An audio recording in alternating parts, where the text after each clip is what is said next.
Now third some question 3. अब ये थोड़ा अलग है. It is reverse cost sheet sum, यानी हमें सेल्स दिया है, प्रॉफिट दिया है, रॉ मटेरियल परचेज वाला पार्ट मिसिंग है, मतलब पूरा उल्टा कॉस्ट शीट करना पड़ेगा. बट तो फिर भी ये डिफिकल्ट नहीं लगेगा क्योंकि हमको अच्छे से कॉस्ट शीट का फॉर्मेट पता है. Okay, so let us read the question. इसका अप्रोच कैसा रहेगा? हम क्वेश्चन रीड करेंगे, पता करेंगे कि कौन से एलिमेंट्स, कौन से कॉस्ट है, और उसी तरह कॉस्ट शीट बनाएंगे विद द अवेलेबल इंफॉर्मेशन. जो भी अवेलेबल है वो इंफॉर्मेशन लिखने के बाद फिर जो मिसिंग है वो रिवर्स करते करते ढूंढ लेंगे. Okay, let us start with question 3. The books of X manufacturing company presents the following data for the month of April 2020. अच्छा बता दो, ये हमारा स्टडी मॉड्यूल का क्वेश्चन है. ठीक है. Labour cost 17,500. This is 175% of works cost. Labour cost 17,500 है. Okay, and this is 175% of factory overheads, that is works overheads. Can you tell me मेरा फैक्ट्री ओवरहेड्स कितना होगा?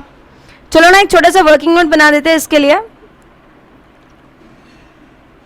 Question 3, working note 1, calculation of works overheads that is as good as factory overheads. बोला है कि labour cost that is direct labor which is 17,500. This is 175% of works overheads. Exactly यही words लिखे. So this is 17,500 is 175% of works overheads. So what would be works overheads? It would be 17,500 divided by 175%. That amounts to how much? That amounts to 10,000. So therefore your works overheads is 10,000. तुम्हारा factory overheads जो है वो 10,000 है. Clear? आगे बढ़ते हैं. तो बेटा हमको डायरेक्ट लेबर में पता है 17,500, फैक्ट्री ओवरहेड्स भी पता चल गया 10,000. आगे the cost of goods sold excluding administrative expenses is 56,000. Inventory showed the following opening and closing. तीनों का भी वैल्यू दिया है. Unlike the previous two question जहां पर क्लोजिंग स्टॉक का यूनिट्स मेंशन करते थे, यहां पर वैल्यू दे दिया है. तो can I say that cost per unit column की जरूरत बिल्कुल भी नहीं है. इन शॉर्ट, इनफैक्ट क्वेश्चन आगे रीड करोगे तो तुमको कहीं पर यूनिट्स का डेटा दिया ही नहीं है. Production units, sales units mention ही नहीं है, तो वो पर यूनिट कॉलम बनाने की जरूरत नहीं है. आगे selling expense 3,500, general and administration expense 2,500, sales for the month 75,000. You are required to compute the value of materials purchased and prepare cost statement showing various elements of cost and profit earned.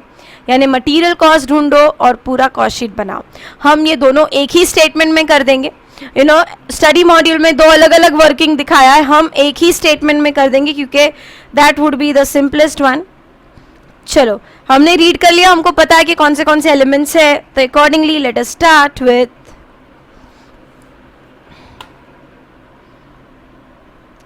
X manufacturing company.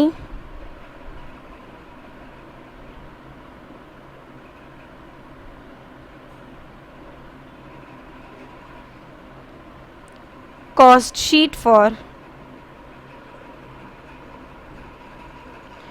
dash product for the month of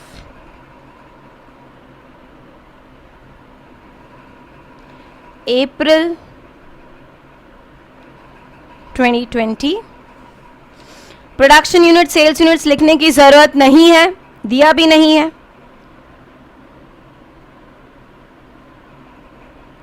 particulars rupees cost per unit.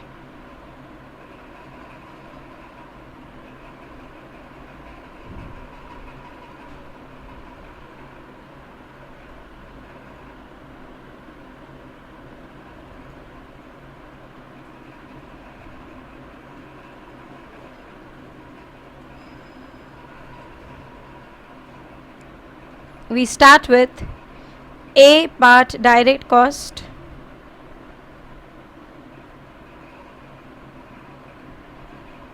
इसमें सबसे पहले आएगा number 1, raw material consumed. Cost sheet का format बोलते जाने का, जो भी है लिखते जाने का. सबसे पहले opening stock of raw material जो दिया है, इनर कॉलम 8000 प्लस परचेजेस जो ढूंढना है. I am putting question mark, you don't put. Okay. Then plus freight, ऐसा कुछ नहीं है.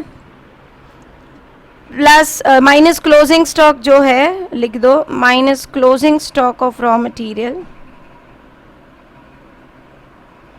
10,600 minus purchase return minus cell of scrap of raw material, ऐसा कुछ नहीं है. तो इससे मुझे मिल जाएगा raw material consumed which itself is question mark, क्योंकि परचेजेस नहीं मिला. कोई बात नहीं. Next is direct labour.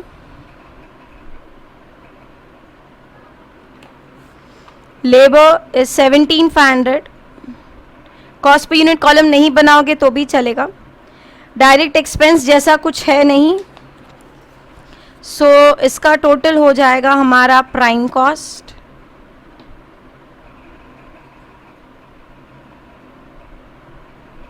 Which we can't find out as of now, क्योंकि रॉ मटेरियल कंज्यूम नहीं है. B part, indirect cost.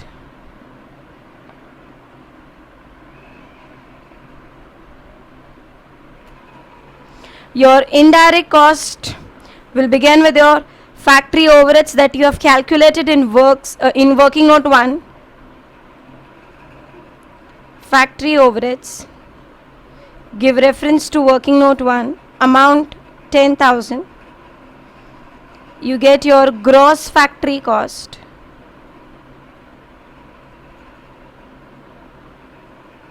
which you can't find out. Add opening stock of WIP,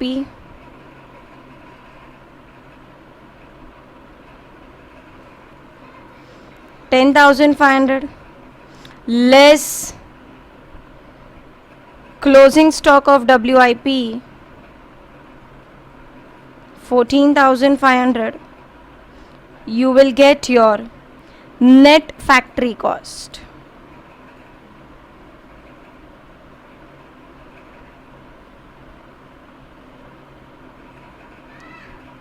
जो फिलहाल ढूंढ नहीं पाओगे. इसके बाद आता है quality cost which you don't have, research and development don't have.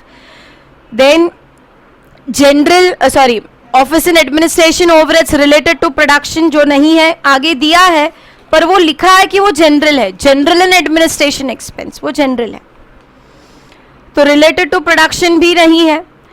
Okay. फिर उसके बाद प्राइमरी पैकिंग कॉस्ट नहीं है. Sale of scrap of other than material वो भी नहीं है. तो can I say your net factory cost is as good as cost of production.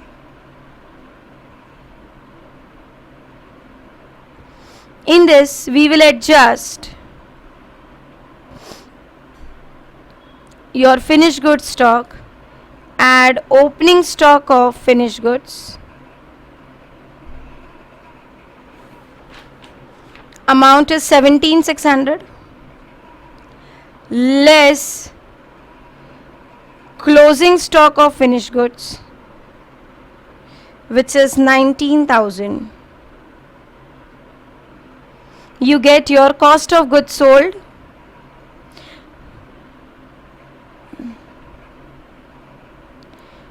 ये हमें दिया है. कॉस्ट ऑफ गुड्स सोल्ड ये हमको दिया. You can see here cost of goods sold excluding administrative expenses, related to production वाला है था भी नहीं, राइट, एडमिनिस्ट्रेटिव एक्सपेंसेस, तो ये तो वैसे भी वही आने वाला था, एक्सक्लूडिंग एडमिनिस्ट्रेटिव एक्सपेंसेस 56,000. आगे, after this cost of goods sold you will have your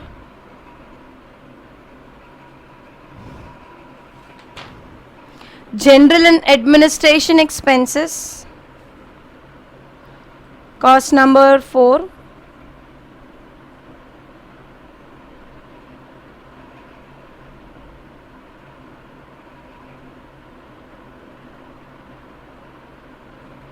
Amount is 2,500. Next, selling expenses 3,500. That's it. You will get your cost of sales.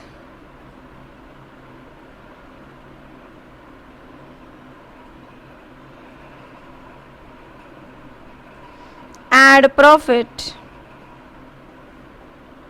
You will get sales.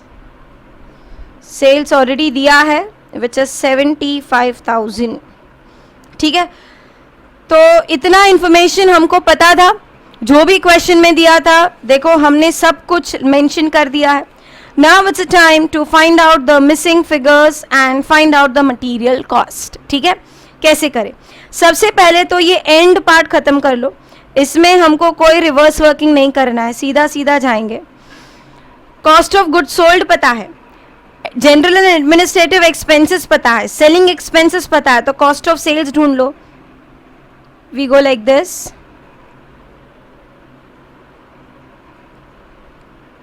कितना amount आएगा? 56,000 plus 2,500 plus 3,500, total is 62,000.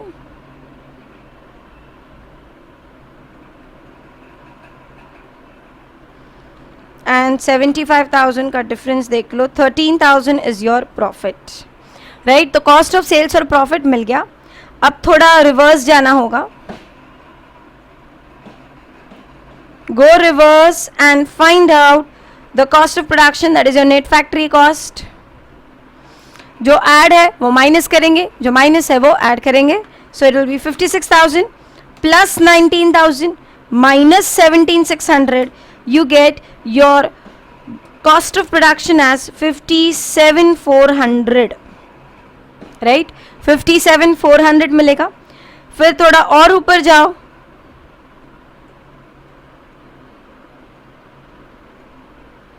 $57,400 plus 14,500 minus 10,500 तुमको मिलेगा 61,400.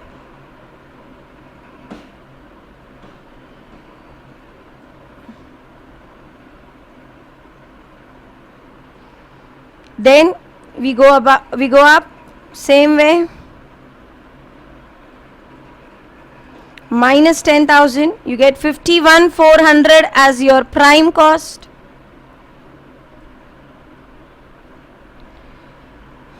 Your labor is 17,500, so your material cost will be 33,900. हम ऐसे reverse गए और अब ये 33,900 है, तो अभी इसमें भी रिवर्स जाना होगा. 33,900 plus 10,600 and minus 8,000 gives you purchase value of 36,500, right. तो this is how we made the cost sheet and along with that we computed the purchase value, है ना. So you can write the conclusion below. Therefore, value of materials purchased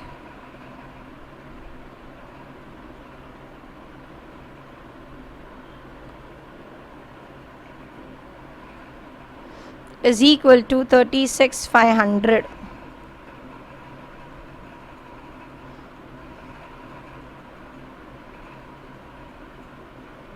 Yes, I hope you have understood this sum. Reverse working वाला था, ठीक है. आगे भी ऐसे sums है, हम आगे और ऐसे सम्स करेंगे. ओके